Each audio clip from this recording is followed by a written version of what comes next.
Atos 16, versículo 25.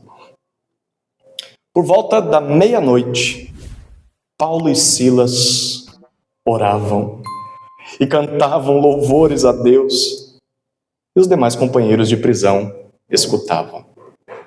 Oremos mais uma vez. Senhor, estamos diante da Tua Palavra e precisamos desesperadamente dela. É uma questão de vida ou morte. Então, por meio do Teu Espírito, nos conduz à compreensão do que iremos ler e que essa compreensão nos conduza aos pés do nosso Redentor Jesus Cristo. Em nome de Jesus. Amém. Jesus Cristo é o Senhor. Já ouviu essa frase antes? O que ela significa? Bom, algumas pessoas usam essa frase como um mantra. Então, assim, é uma sentença que, se você repetir várias vezes, pode convencer as pessoas. Ou pode mudar a situação, ou até mesmo a realidade. Tem outras pessoas que usam essa frase como só mais uma frase religiosa, dentre tantas outras, e sequer pensam no significado dela. Tem gente até que coloca isso como subtítulo da sua igreja, sem refletir ou sem aplicar o significado dessa frase. Jesus Cristo é o Senhor. O que isso significa? E a pergunta nessa noite não é o que significa para os outros, é o que significa para você.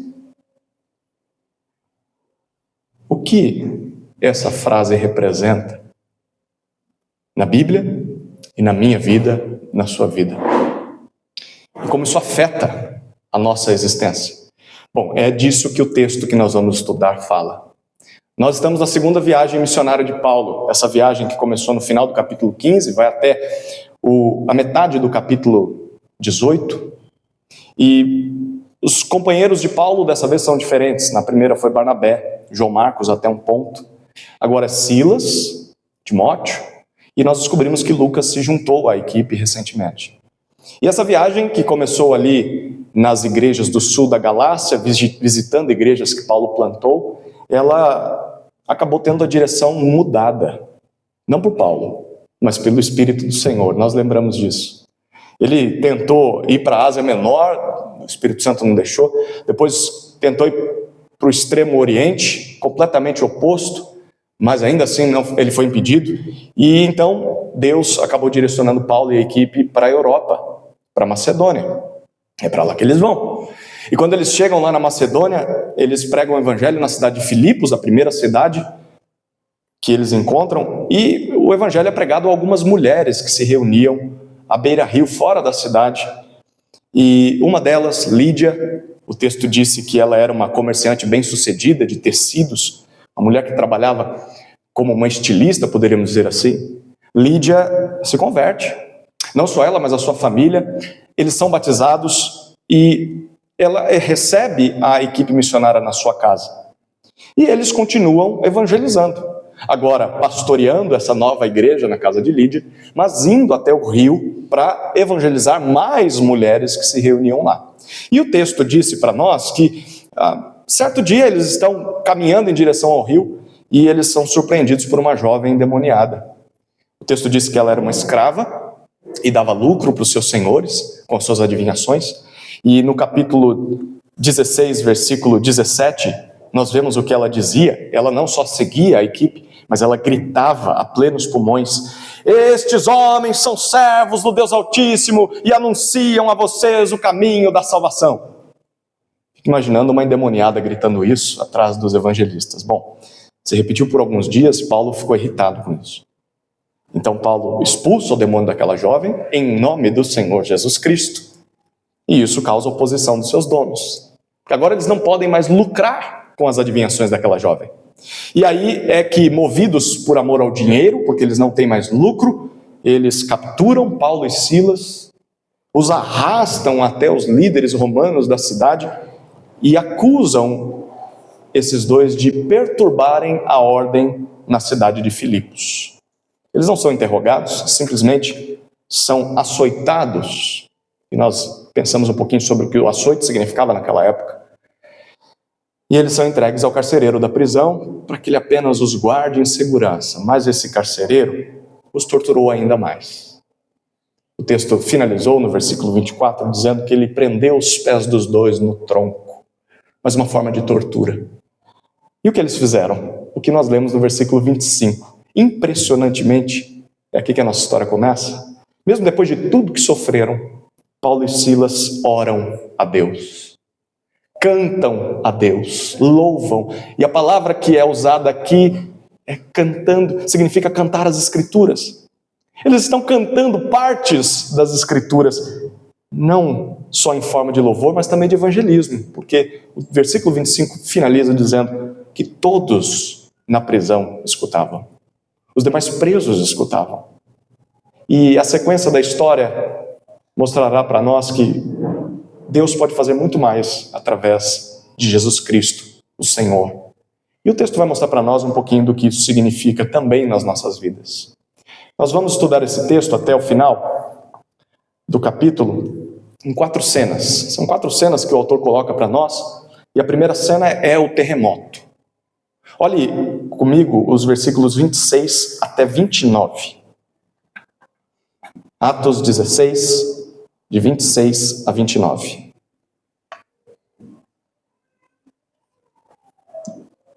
De repente, sobreveio tamanho terremoto que sacudiu os alicerces da prisão. Todas as portas se abriram e as correntes de todos os presos se soltaram.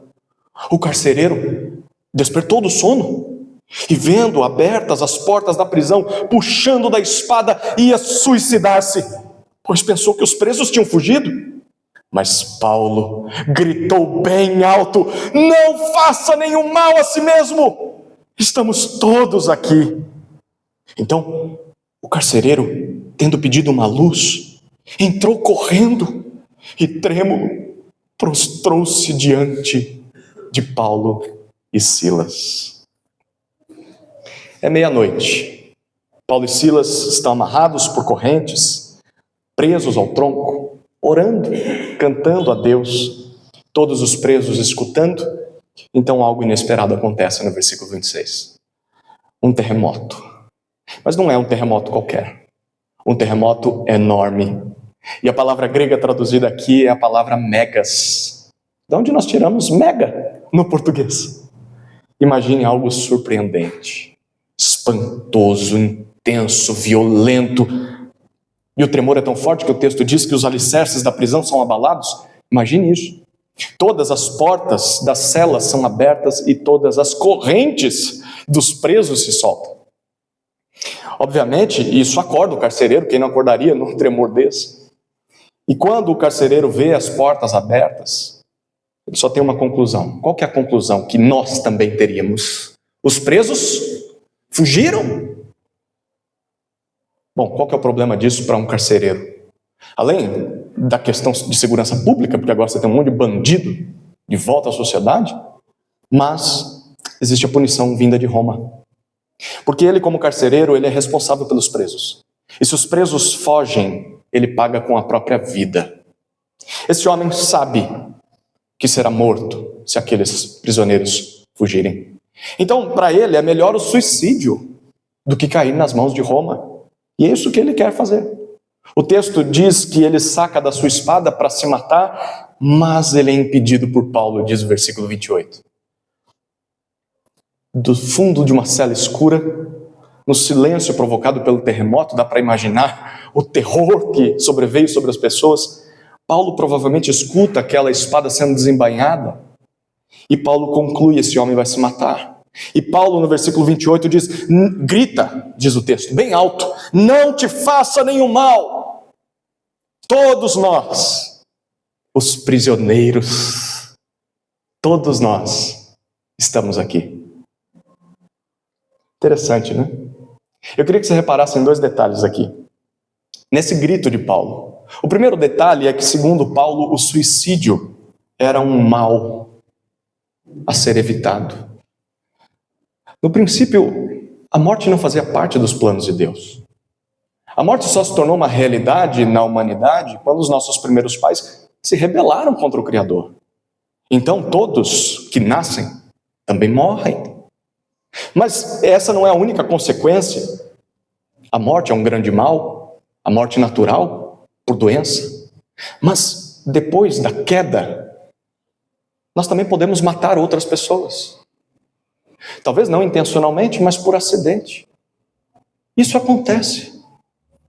E além disso, abriu-se a possibilidade de matar até si mesmo, por meio do suicídio.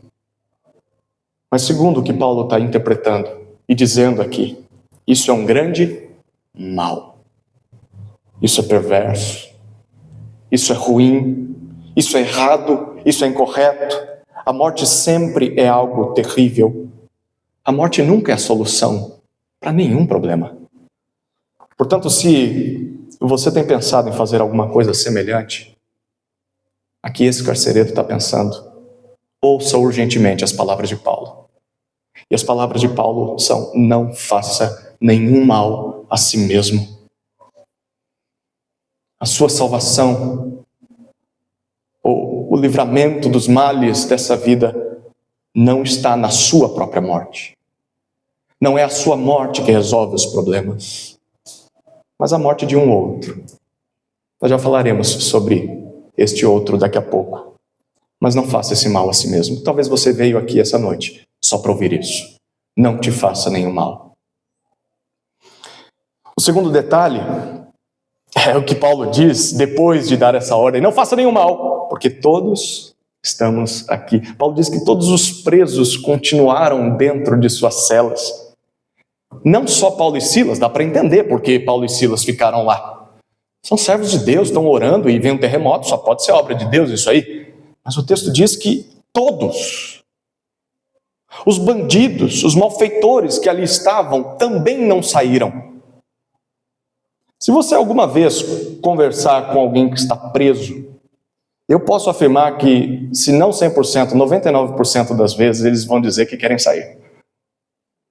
E se tiverem uma oportunidade, vão aproveitar. Não é desejo dos presos saírem da prisão? O que será que fez esses homens continuarem ali? Bom, só duas coisas poderiam explicar essa atitude deles. A primeira, o terremoto. O grande terremoto que assustou eles. Mas a segunda possibilidade é a mais importante. É o testemunho. O evangelismo daqueles dois servos de Deus enquanto amarrados no tronco. Mesmo diante de tanta injustiça, mesmo diante de tanto sofrimento, aqueles homens continuaram orando e louvando a Deus, cantando as Escrituras, e isso impactou tremendamente a vida daqueles presos. Quem sabe, através da sua vida, Deus não queira fazer o mesmo. Usar o seu testemunho, a sua fidelidade, o seu louvor, mesmo em meio à injustiça. Você foi injustiçado. Você sofreu sem merecer. E mesmo em meio a essa condição, quem sabe Deus não quer usar o seu testemunho, o seu louvor, a sua gratidão à soberania de Deus para impactar as pessoas ao seu redor.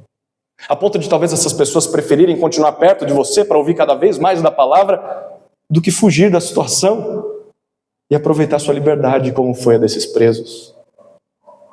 A forma com que servos de Deus reagem à injustiça, reagem à dor deste mundo, diz muito para as pessoas sobre quem Deus é e o que Deus faz. E os perdidos estão observando a minha e a sua vida. Se reagirmos como eles, parece que não temos esperança. Bom, então antes de reagir às angústias da vida de uma forma ruim, pecaminosa, como o mundo reage, que tal pensar como Deus pode ser glorificado em meio a tudo isso? Será que tem alguma saída para que Deus seja honrado? Como o nome de Deus pode ser conhecido através da minha vida, apesar do meu sofrimento? São perguntas que nós poderíamos fazer diante desse texto. Bom, quem esperaria que os prisioneiros não fugissem, né? Bom, certamente isso é uma novidade para o carcereiro, diz o versículo 29. Porque quando Paulo diz para ele que ninguém fugiu, bom, ele pede uma luz para um auxiliar, e ele entra, e o texto enfatiza, ele entra correndo até as celas. Ele corre, e ali, tremendo, e a palavra aqui significa medo, tremendo de medo, ele se prostra diante de Paulo e Silas. E nós não podemos ignorar essa cena, porque você está diante de um ex-soldado romano. Para ser soldado romano, o exame era diferente para se fazer parte do exército brasileiro, tá? Principalmente aqui no Sudeste, em que você consegue passar tranquilamente assim. Você precisava ser ignorante, precisava ser cruel, precisava ser acostumado com guerra, um homem treinado, acostumado com sangue, acostumado com morte. E o carcereiro é alguém assim. Alguém que há poucas horas torturou Paulo e Silas sem nenhuma ordem, simplesmente por diversão, ou por mágoa, sei lá qual era a motivação dele, mas ele não precisava ter torturado eles. Mas esse homem agora está desesperado pela própria vida, aterrorizado, tremendo de medo e prostrado diante dos servos de Deus, a quem ele fez tanto mal. Essa cena serve muito bem para ilustrar a nós o dia do juízo final. Quando o Senhor Jesus Cristo voltar, ele vai reunir todos os homens, os mortos, os vivos, os grandes, os pequenos, e julgará todos conforme os seus atos. E nesse dia todos aqueles que viveram vidas semelhantes a desse carcereiro se prostrarão cheios de medo perante Jesus Cristo, o justo juiz. Só que naquele momento não haverá segunda chance. Será tarde demais para se arrependerem. É por isso que esse texto foi registrado, para alertar os pecadores. Pecadores que um dia estarão diante do Senhor do Universo, como esse carcereiro, e para oferecer a esses pecadores o caminho da salvação, enquanto ainda estão vivos. Porque no dia em que você morrer, estará diante desse juiz. Sabe qual é o caminho da salvação? Para mim, para você? O mesmo para esse carcereiro. Olha a segunda cena, agora é o evangelismo. Versículos 30 até 32.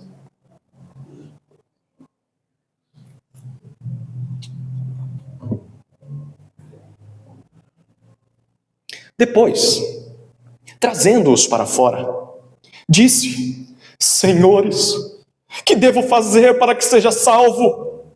Eles responderam: creia no Senhor Jesus, e você será salvo, você e toda a sua casa. E pregaram a palavra de Deus ao carcereiro e a todos os que faziam parte da casa dele. Depois de se prostrar trêmulo diante de Paulo e Silas, o carcereiro retoma o controle do seu corpo, né? Acho que ele se levanta. Peraí, vamos resolver esse negócio. Ele conduz os dois para fora. A gente não sabe o que aconteceu com os demais presos, se eles acompanham a comitiva ou se eles ficam esperando lá dentro. O texto não diz. Mas o texto diz que lá fora o carcereiro faz uma pergunta para os dois, que é a pergunta mais importante que alguém pode fazer nessa vida. E a pergunta é a seguinte: senhores, que devo fazer para que seja salvo? Salvação. De onde foi que o carcereiro tirou essa ideia de salvação? Você lembra o que aquela menina endemoniada gritava nas ruas por vários dias? Porque a gente viu no versículo 17. Estes homens são servos do Deus Altíssimo e anunciam a vocês o caminho da salvação. Ao que parece, toda aquela situação provocou no carcereiro um interesse repentino sobre esse assunto, salvação. Aliás, do que será que esse homem está falando assim? Do que ele precisa ser salvo? A gente pode imaginar alguns dos medos desse homem, alguns dos temores de um ex-soldado romano, na condição que ele está. Bom, ele pode estar com medo da ira daquele que mandou o terremoto.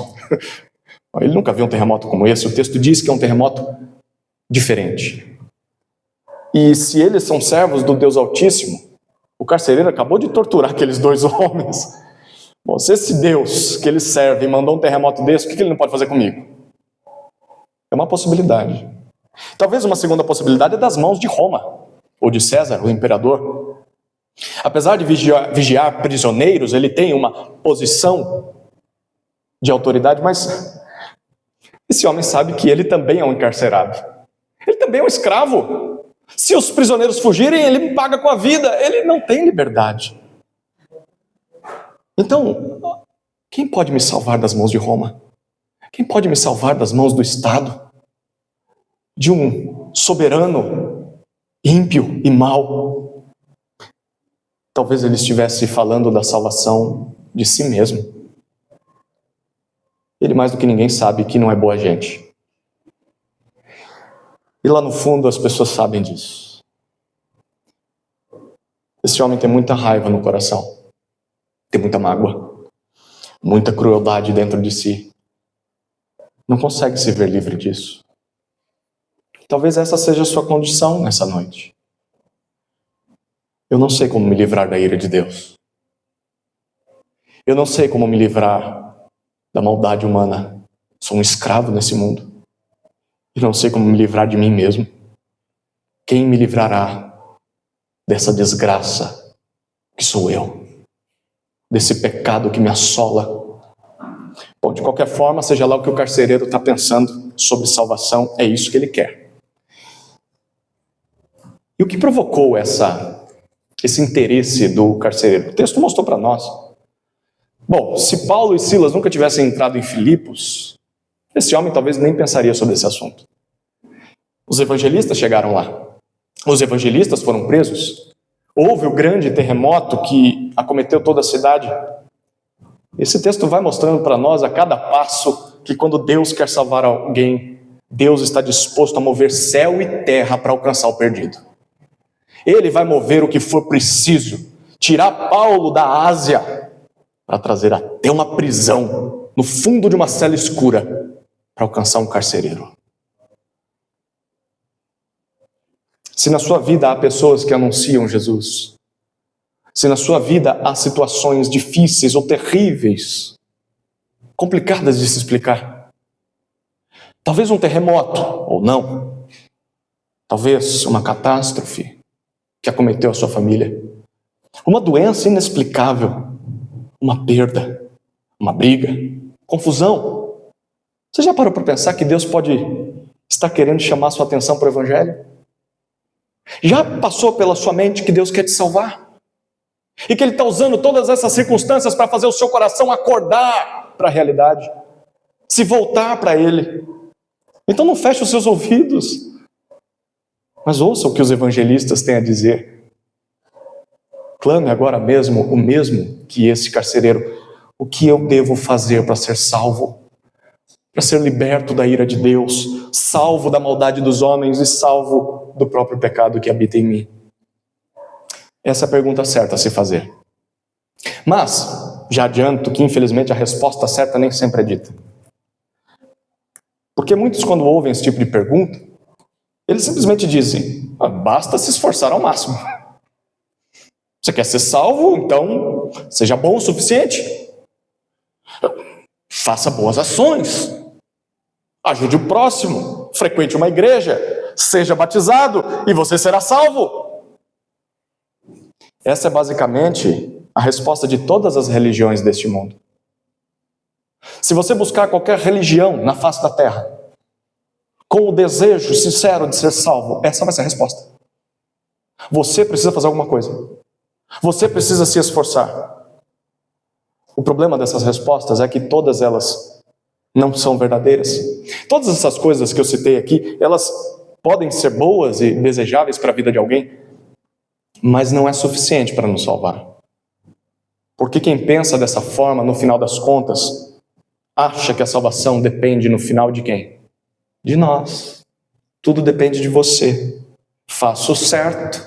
E se há alguma divindade aí acordada, então ela vai ter que fazer a parte dela. E ela vai ter que te recompensar. Porque você se esforça para ser salvo. Bom, isso não é o Evangelho. E se você veio aqui hoje achando que isso é Evangelho, não acredite nisso, porque isso é heresia. Se você ouve alguém que prega isso, pare de ouvir. Se você lê livros de quem diz isso, pare de ler, porque isso não é evangelho. E muito menos pregue isso para as pessoas. Se alguém entrar nessa igreja, ou bater na porta da sua casa, fazendo essa pergunta, o que devo fazer para ser salvo? E você responder, vem para a minha igreja. A menos que você diga, venha para a minha igreja, você vai ouvir o evangelho lá. Eu vou puxar a tua orelha, porque você também tem que ser competente para pregar o evangelho para a pessoa. Não é isso que salva pessoas. O que salva pessoas? Qual que é o único caminho para que alguém seja salvo? Está na resposta de Paulo e Silas no versículo 31. E o versículo 31 diz, creia no Senhor Jesus e você será salvo. Essa é a resposta. E segundo Paulo e Silas, é a resposta tanto para aquele carcereiro, quanto para todos os que vivem na sua casa. Esse é o significado desse versículo, tá? Tem gente que diz que se você crer, todo mundo vai crer. Não é isso que o texto está dizendo. Creia você e creia também os teus filhos e toda a tua casa, e vocês serão salvos. Isso é para você, é para sua esposa, é para os seus filhos, é para os seus netos. É a mesma mensagem para todos. O que significa crer no Senhor Jesus? Bom, a palavra crer que o autor usa aqui significa considerar alguma coisa verdadeira. Pensar naquilo como se fosse verdade. Basicamente, crer é confiar. Confiar representa um ato da vontade. É preciso decidir confiar. Você precisa tomar uma decisão. Mas no que nós devemos crer? No que devemos confiar como verdade? Paulo e Silas deixaram muito claro. Creia no Senhor Jesus.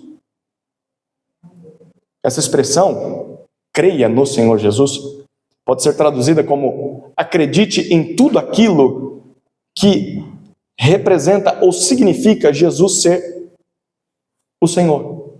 Jesus é o Senhor. Você precisa pensar sobre o que isso significa, entender esse significado e confiar nisso tudo. Naquela época, apenas um homem era chamado de Senhor.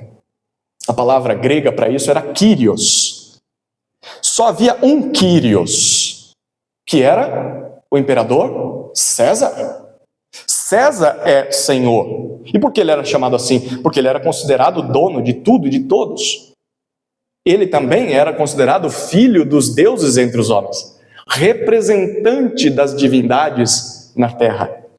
Bom, segundo o Evangelho, César não passa de um impostor. Ele não é Kyrios. Ao vir a esse mundo, Jesus Cristo provou que só há um Filho de Deus. Só há um que é dono de tudo que existe, Ele mesmo. Jesus é Senhor. E como é que Jesus conquistou esse status de Senhor? É isso que o próprio apóstolo Paulo irá afirmar quando escrever a sua futura carta aos Filipenses. E agora eu quero te convidar a ir para Filipenses e ver essas palavras com um pouco mais de cor. Filipenses capítulo 2, versículos 5 a 11. Deixe marcado aí Atos 16, a gente já vai voltar para ele. Mas Filipenses 2, de 5 a 11.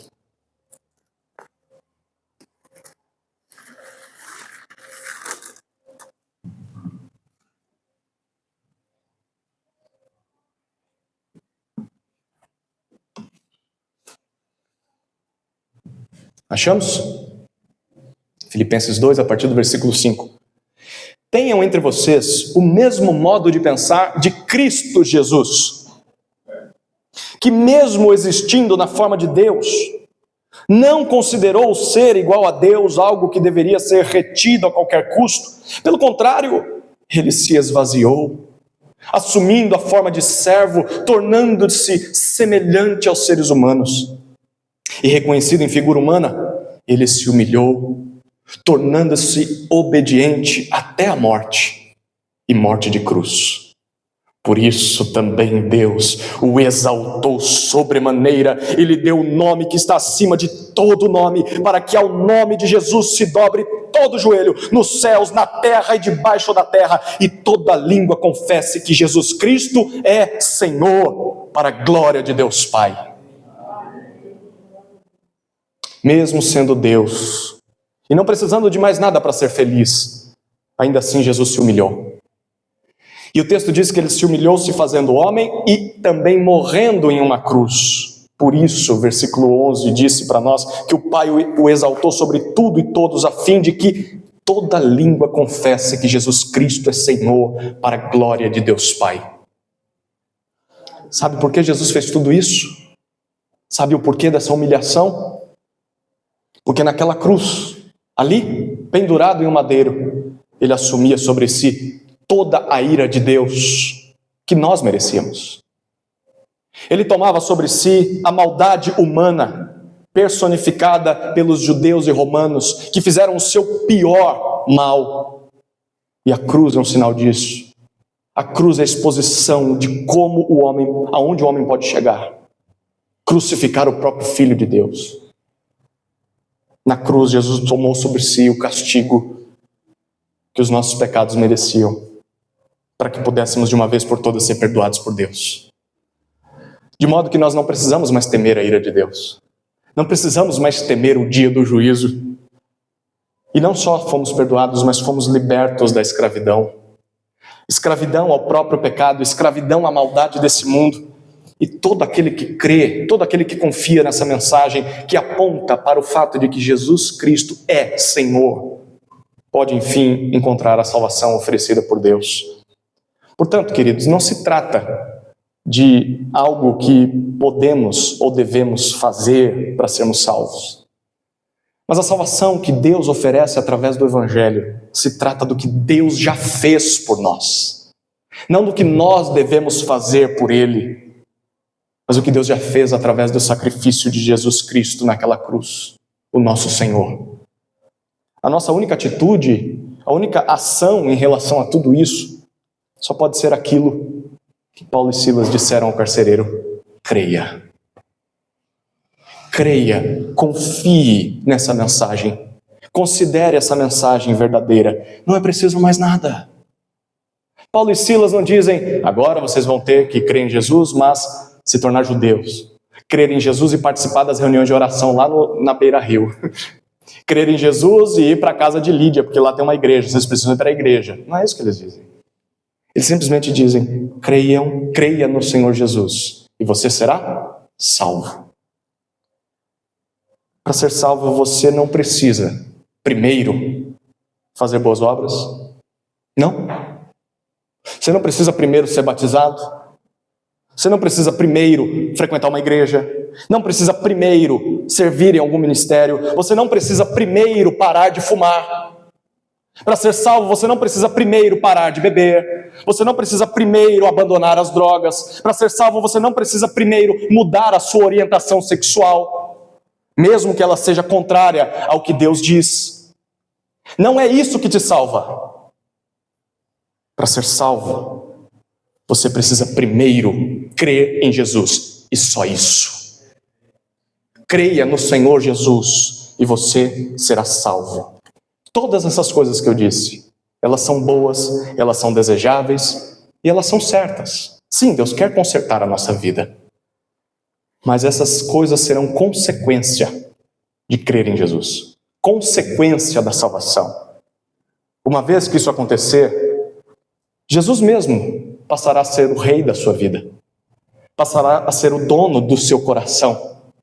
E isso naturalmente vai começar a te mudar por completo, porque você vai começar a buscar a Deus e vai conhecer a palavra dele e vai perceber o quanto está falho e distante do ideal de Deus, e agora vai começar a andar em direção à palavra dele e à vontade dele. É isso que Paulo está oferecendo àquele carcereiro e à família dele. E é isso que Deus está oferecendo para mim e para você nessa noite hoje. A pergunta é: você já tinha ouvido falar dessa salvação? Você já crê nessa salvação? Você já confia nessa verdade? Jesus Cristo é Senhor da sua vida? Jesus é dono da sua vida? Jesus é rei da sua vida? Jesus é salvador da sua vida? Você precisa responder essa pergunta. Bom, volta lá para o texto. Lá no versículo 32. Depois que Paulo faz essa afirmação, o versículo diz que ele e Silas pregam a palavra de Deus ao carcereiro. Certamente o que eles fazem é explicar para ele o que significa crer em Jesus. E ele também prega a todos os que fazem parte da sua casa, a sua família. Provavelmente ele reuniu a sua família em algum momento aqui, o texto não diz quando. Mas aí nós chegamos à terceira cena. E a terceira cena é a resposta. Qual será a resposta do carcereiro? Olha os versículos 33 e 34.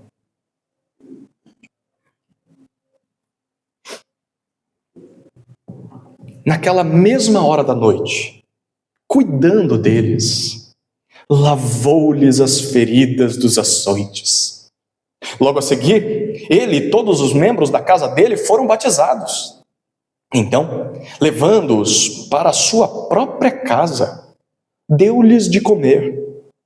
E com todos os seus, manifestava grande alegria por ter crido em Deus. Depois de evangelizado, o carcereiro crê e é transformado por Deus imediatamente. Como nós sabemos que ele foi transformado?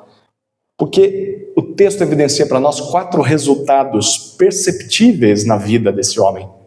E agora eu faço um convite para você a olhar para esses 4 resultados, essas 4 consequências de uma fé genuína em Jesus, e avalie como é que alguém creu, como é que eu sei que alguém creu no Evangelho?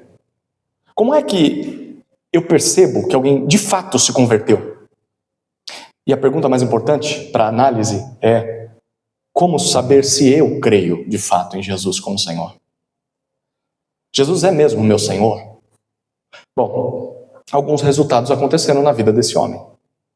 O primeiro é a compaixão. No começo do versículo 33, nós lemos que naquela mesma hora o carcereiro, que antes rude e cruel, agora o versículo diz cuida. A palavra significa trata com carinho. Cuida de Paulo e Silas e lhes lava as feridas dos açoites. Nem parece o mesmo homem, né? O que foi que mudou esse homem assim? O que é capaz de produzir compaixão, amor, cuidado em alguém de coração duro, alguém violento, alguém cruel, alguém que só pensa em si mesmo? O que é capaz de produzir compaixão? Só tem uma resposta possível. E a resposta é a fé no Senhor Jesus Cristo. Só isso muda uma pessoa. Só crer em Jesus muda, transforma a maneira como nós vemos e tratamos as pessoas, especialmente quando elas sofrem. Quando alguém de fato crê em Jesus, começa a olhar para o outro com compaixão. Começa a olhar para o outro não mais como objeto de ira, como objeto de lucro, ou objeto de prazer ou de zombaria, mas olha para o outro agora como um ser criado à imagem de Deus, carente de amor, carente de serviço. E o que eu puder fazer para amenizar as suas dores, eu vou fazer. Só Jesus transforma alguém assim.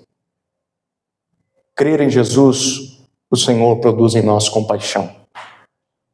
A pergunta agora é se isso pode ser visto na sua vida. As pessoas ao seu redor veem compaixão em você? Há alguma transformação?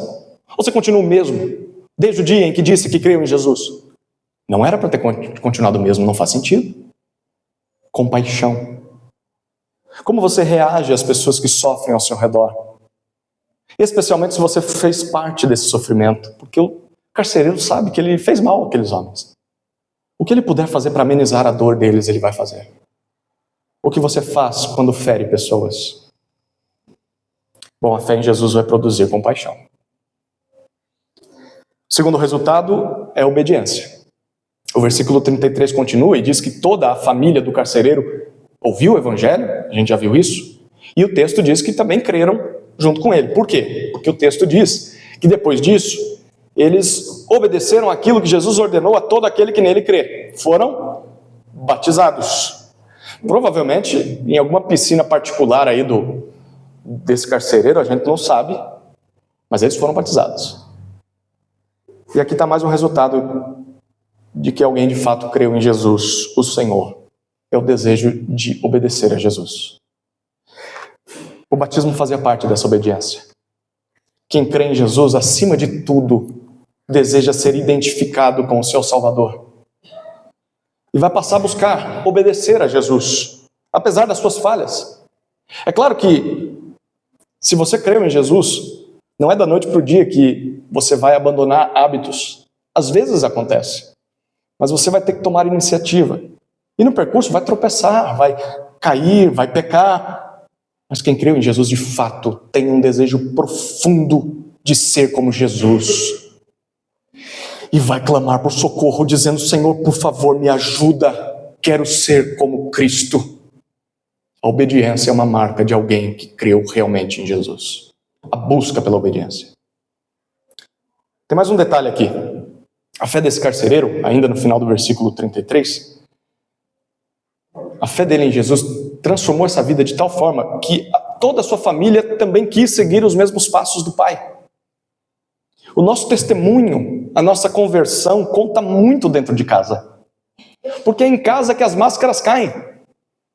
A gente pode ser uma coisa aqui na igreja, pode ser uma coisa na frente das pessoas, mas dentro de casa não dá para esconder por muito tempo. A tua esposa sabe como você é. O teu marido sabe como você é. Os teus filhos sabem quem de fato você é. Os teus pais sabem quem de fato você é. E quando alguém crê de verdade em Jesus, as pessoas dentro de casa são as primeiras a perceber que algo mudou. Algo mudou a minha mãe. Algo mudou meu pai. Algo transformou os meus filhos, porque eles já não são mais como eram. Não sei explicar, mas tem a ver com Jesus. Tem a ver com esse negócio de igreja. Continua, porque está dando certo.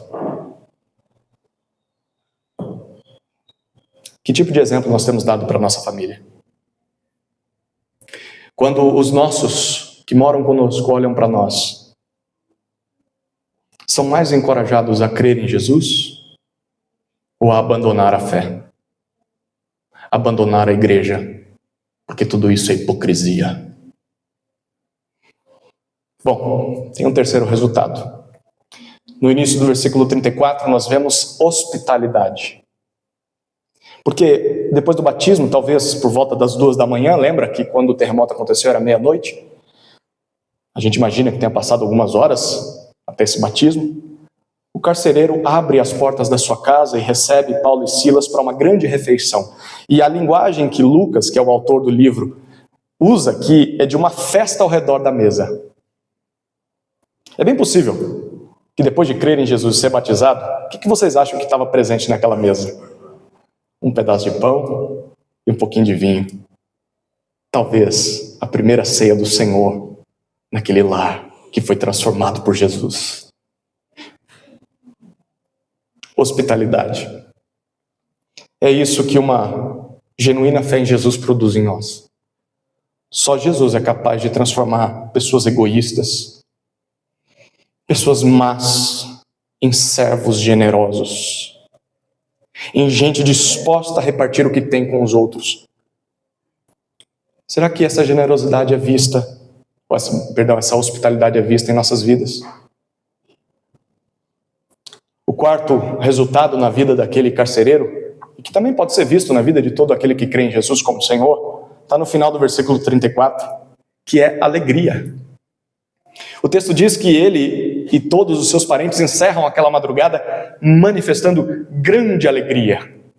A palavra aqui traz a ideia de uma exultação extrema, plenitude de regozijo. A pergunta é: por que eles estão felizes? Bom, havia alguns motivos assim que alegrariam uma casa. Primeiro, porque eles sobreviveram ao terremoto. Só isso já era um grande motivo de alegria. Bom, nós não perdemos o nosso pai, o patriarca do lar, para um suicídio. Essa noite poderia estar marcada por choro, por luto, não uma mesa, mas um caixão. Eles poderiam estar felizes por poderem ajudar Paulo e Silas, cuidando das suas feridas, poderiam estar felizes por participar de uma deliciosa refeição. Tudo isso sim era bom, mas o principal motivo, diz o versículo 34, manifestando grande alegria por terem crido em Deus. E o resultado dessa fé é salvação. A fé genuína em Jesus produz verdadeira alegria por causa da salvação que ela oferece. Não faz sentido alguém que estava com o coração apertado, com medo da ira, o medo dos temores desse mundo, talvez até desesperado da própria vida, Não faz sentido encontrar a verdadeira salvação em Jesus e continuar azedo, amargo, triste, cabisbaixo. Parece que foi batizado no limão e não na água. Tem alegria no coração dessa família.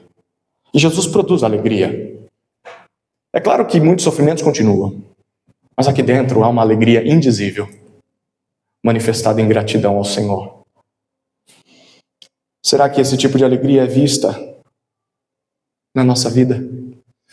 Considerar a fé em Jesus como um privilégio, como um presente. Senhor, eu não merecia. Que grande alegria fazer parte do teu povo, que grande alegria poder me reunir com o teu povo, poder aprender da tua palavra, poder entender a tua palavra, poder crer na tua palavra, poder praticar a tua palavra, ter uma vida transformada. Senhor, obrigado. Perceba mais um detalhe aqui deixado pelo autor.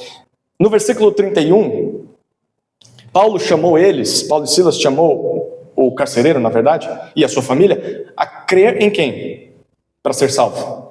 No Senhor Jesus. Mas agora o versículo 34 diz que eles estão alegres por ter crido em quem? Em Deus. Sabe qual é o significado disso? Crer em Jesus como Senhor, ou seja, crer no Evangelho, é o mesmo que crer em Deus. Se você busca Deus, precisa saber que só vai encontrá-lo na confiança de que Jesus é Senhor. Em nenhum outro lugar você vai encontrar a Deus. Em nenhuma outra religião, em nenhum outro templo, só na fé em Jesus você encontra Deus. E se você crê em Jesus como Senhor, a sua vida vai ser transformada por Ele. Vamos ver compaixão, vamos ver obediência, hospitalidade e alegria. Mas tem a quarta e última cena, que é a libertação. A história de Paulo e Silas não acaba aqui. Versículos 35 até 40 nos dizem o que aconteceu depois de tudo isso. Quando amanheceu, os magistrados enviaram oficiais de justiça com a seguinte ordem para o carcereiro: põe aqueles homens em liberdade. Então, o carcereiro comunicou isso a Paulo, dizendo: os magistrados ordenaram que vocês fossem postos em liberdade. Portanto, vocês podem sair, vão em paz.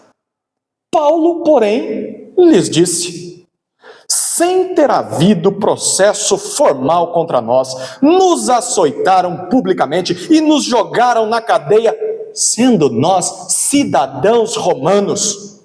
Querem agora nos mandar embora sem maior alarde? Nada disso. Pelo contrário, que eles venham e pessoalmente nos ponham em liberdade. Os oficiais de justiça comunicaram isso aos magistrados. Quando estes souberam que Paulo e Silas eram cidadãos romanos, ficaram com medo. Então foram até eles e lhes pediram desculpas. E relaxando-lhes a prisão, pediram que se retirassem da cidade.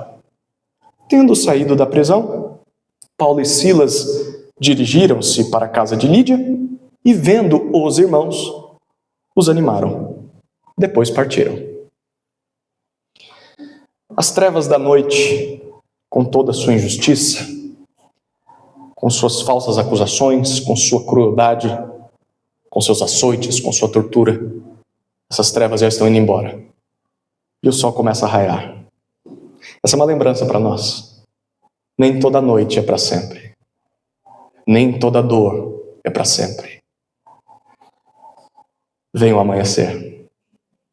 E o versículo 35 diz que com o amanhecer surgem boas notícias.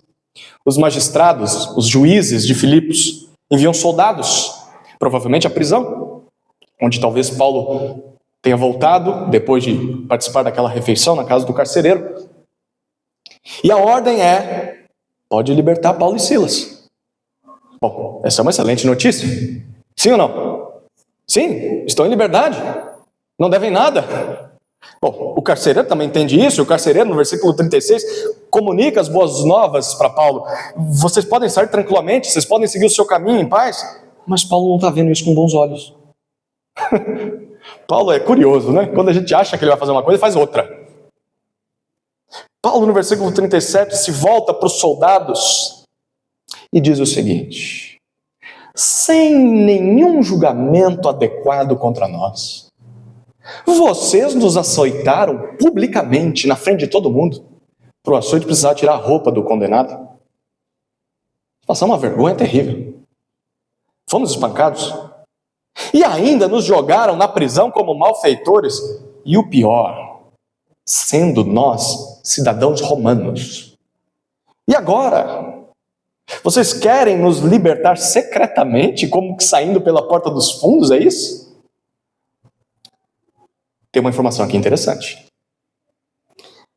Paulo e Silas são cidadãos romanos. A gente não sabia disso até agora. Ah, eu sabia. Não por Atos. Não por esse livro. Sabia por outras fontes. A gente sabia que ele era um judeu fervoroso, respeitado. Tanto é que ele tinha espaço na sinagoga, as pessoas davam abertura para ele ensinar. Então, assim, os judeus o respeitavam. Mas cidadão romano, isso é novo no livro de Atos. E, na verdade, isso muda todo o status de Paulo, principalmente perante as autoridades romanas, o que vai ser muito importante daqui para frente. Por quê? Porque um cidadão romano, ele tem o direito a algumas regalias ou alguns tratamentos especiais, pelo menos mais dignos, poderíamos dizer assim. Mais justos, em comparação com cidadãos de outros povos que não são romanos. Principalmente quando julgados ou condenados à morte. Um romano não podia ser crucificado. Era um direito de ser romano. Seria morto pela espada, mas não pela cruz. Mais à frente nós vamos descobrir que Paulo conquistou essa cidadania, porque naquela época você podia conquistar isso pagando, era muito caro, ou nascendo já romano. E ele diz que já nasceu romano, herdado dos seus pais esse direito. E isso vai ser muito útil em várias situações, a gente vai ver isso à medida que for estudando o livro. Como por exemplo aqui. Porque no versículo 37, Paulo diz, depois de vocês ignorarem ou atropelarem todos os meus direitos como cidadão romano, Paulo exige, eu exijo que os próprios juízes venham até aqui e nos libertem da prisão. Por que Paulo quer que isso aconteça? Mas que homem caprichoso, né? Eles vão pagar, a minha vitória vai ter sabor de mel. Por que Paulo está fazendo isso? Bom, a gente precisa imaginar a cena. Paulo foi acusado, ele e Silas foram acusados injustamente, falsamente, de perturbação da ordem naquela cidade romana. Eles foram espancados como malfeitores publicamente e eles foram presos como culpados. O que você acha que a população de Filipos pensaria sobre eles, se eles saíssem pela porta dos fundos, sumissem da cidade? O que você acha que a população pensaria da mensagem deles? O que você acha que essa população pensaria dos que creram neles? Aquela igreja que vai ficar ali. Vai ficar uma igreja em Filipos, predominantemente de mulheres que se converteram. O que as pessoas vão pensar daquele novo grupo? Tudo que se afirmou deles naquele julgamento rápido é verdadeiro? Eles são contra Roma? A mensagem deles é mentirosa? E quem segue eles também está contra César. É por isso que Paulo exige o seu direito.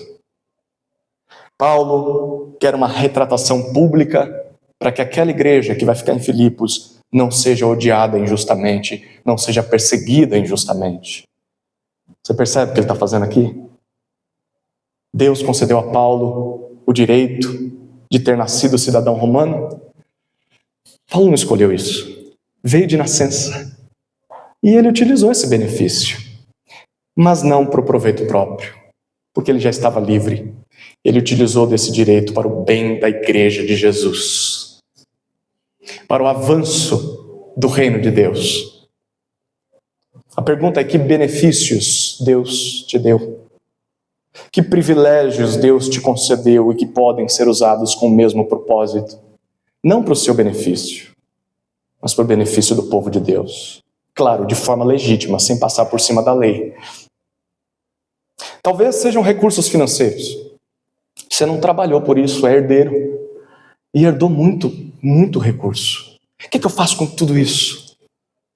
Não foi você que conquistou isso, foi Deus que te deu. Já parou para pensar que você não poderia, e Deus não gostaria que você usasse isso para o apoio de igrejas, plantação de igrejas, envio de missionários? para o avanço do reino, sustentando o ministro, influenciando boa literatura. Talvez você não tenha dinheiro, mas tem habilidades naturais, ou talvez até adquiridas ao longo da vida, que podem servir muito com o reino. Você toca violão, olha que legal. Aí você está aí enterrando esse tesouro, esse talento. A igreja precisando de músicos, os grupos precisando de músicos. Portas são abertas quando o músico chega. No velório acontece bastante, numa visita numa casa acontece bastante. E você com o violão lá, empoeirado. Um dia eu toco. Talvez o que Deus tenha te dado é a abertura para entrar em determinados lugares e falar nesses lugares onde nem todo mundo pode ir. Que grande privilégio Deus te deu para pregar o evangelho lá. Talvez o que você tem é uma posição, um cargo político, assim, um cargo de importância, e você olha e fala, tá vendo, porque eu sou influente, porque eu fiz uma boa campanha política, coisa nenhuma. Deus te colocou aí para você ser luz aí, e cooperar com o avanço do reino. Talvez é a liberdade de ir e vir.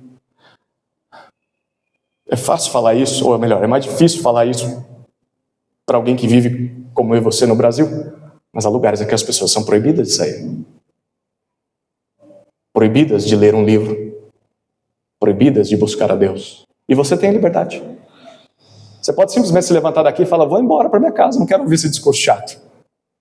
Mas também você pode levantar daí hoje à noite, depois do culto, e falar, eu vou evangelizar aquela pessoa, eu vou visitar aquela família, eu vou me envolver na obra do Senhor. Você tem liberdade, você tem saúde, você tem tempo, você tem passaporte, talvez cidadania estrangeira.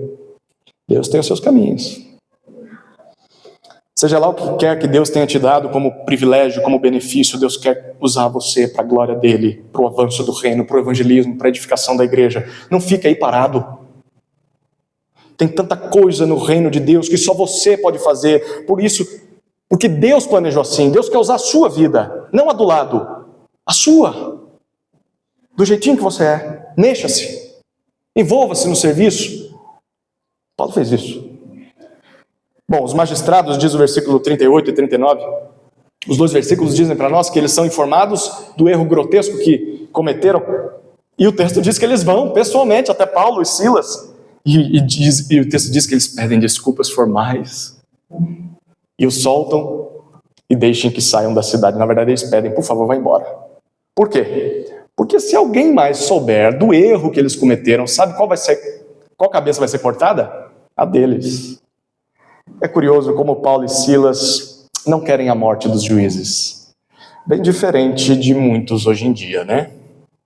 Tem gente que se puder matar um tal juiz aí, vai para a cadeia dando glória a Deus. Eles não querem isso. O que eles queriam, eles conseguiram. Simplesmente deixe a igreja de Jesus em paz.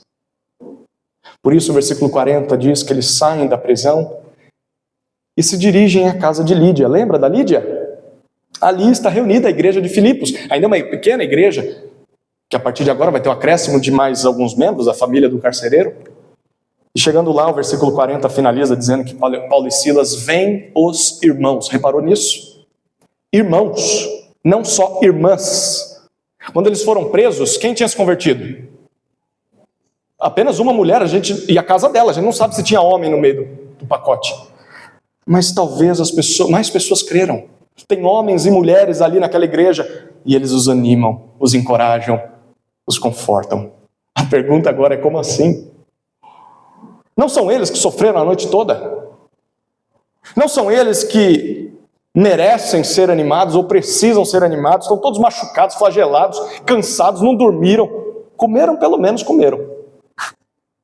Se tem alguém nessa condição que precisa ser abençoado, são Paulo e Silas. Mas o texto diz que são eles que abençoam a igreja. São eles que animam a igreja. Como pode ser isso? Bom, segundo aos Coríntios, capítulo 1, versículos 3 e 4, Paulo diz: Bendito seja o Deus e Pai de nosso Senhor Jesus Cristo, Pai de misericórdias e Deus de toda consolação. É Ele que nos consola em toda a nossa tribulação, para que pela consolação que nós mesmos recebemos de Deus, possamos consolar os que estiverem em qualquer espécie de tribulação. Mesmo depois de tanto sofrimento injusto, Paulo e Silas conseguem pensar mais nos outros do que em si mesmos. E são capazes de consolar os seus irmãos. A pergunta é por quê? Sabe por quê? Porque Deus já os consolou durante toda aquela madrugada. O Senhor estava lá presente. O consolo de Deus estava o tempo todo com Paulo e Silas. E esse consolo também está à nossa disposição, queridos, através da fé no Senhor Jesus Cristo. Por meio de Cristo, Deus nos consola em todas as nossas tribulações, para que a gente possa ser capaz de chegar diante de alguém que está triste, que está desanimado, que está abatido, e mesmo que a gente esteja com as costas sangrando de flagelos da noite anterior, mesmo sangrando, encorajar aquele irmão que também está sangrando, porque não estamos pensando apenas na nossa dor, mas estamos pensando no consolo que recebemos. E eu posso ser agente de consolo de Deus na vida dessa pessoa. Que tal parar de pensar um pouquinho em você? Começar a olhar para o lado e ver gente que também está sofrendo. Mesmo que você continue sentindo dor, você consegue dar um abraço ainda. Você consegue mandar uma mensagem para alguém, você consegue visitar alguém. Paulo e Silas tinham todos os motivos para sentar numa cadeira e falar: por favor, venham aqui fazer massagem nos nossos pés. Nós somos tão sofridos por amor a Jesus. Não. O que vocês precisam? Estamos aqui para servi-los. É isso que eles fazem. Depois de tudo isso, o versículo 40 finaliza dizendo que eles partem para a próxima cidade. Perceba, quem está atento aos detalhes, no versículo 40, o texto termina falando que eles partiram, usando a terceira pessoa do plural. Eles. Eles. O autor não foi junto, porque até agora ele estava junto. Lembra? Lucas não foi. Provavelmente Lucas ficou para fortalecer a igreja, mas isso é cena de outra história. Nós vamos ver isso nos próximos domingos. Mas por enquanto o que a gente viu já é suficiente para nos lembrar o que significa que Jesus Cristo é Senhor. Significa que Ele se entregou à morte de cruz para nos salvar. E que por isso Deus o exaltou ao trono do universo, para que toda língua confesse o senhorio de Cristo. O domínio sobre tudo e todos. Um dia todos farão isso. Até mesmo os que o rejeitam nessa vida, como aqueles magistrados. E por isso, por terem rejeitado nessa vida, vão enfrentar o justo juízo no juízo final e sofrerão castigo eterno. Mas ainda há esperança para mim e para você que está ouvindo essa mensagem nessa noite. Porque a gente pode participar dessa declaração ainda hoje, como esse carcereiro.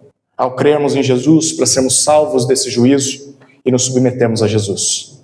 Para sermos santos, mais parecidos com Ele. Jesus Cristo é Senhor. É isso que significa. Ele salva e santifica a vida daqueles que creem e se submetem a Ele. Amém? Vamos orar, queridos. Senhor, obrigado pela Tua palavra, tão viva e eficaz, que penetra no mais profundo do nosso ser, revelando tudo o que o Senhor quer revelar. E do mesmo jeito que fere, também traz o curativo da graça, do perdão, do Evangelho. Obrigado pela Tua salvação, e que Jesus seja de fato o Senhor sobre as nossas vidas. No nome dele oramos. Amém. Amém.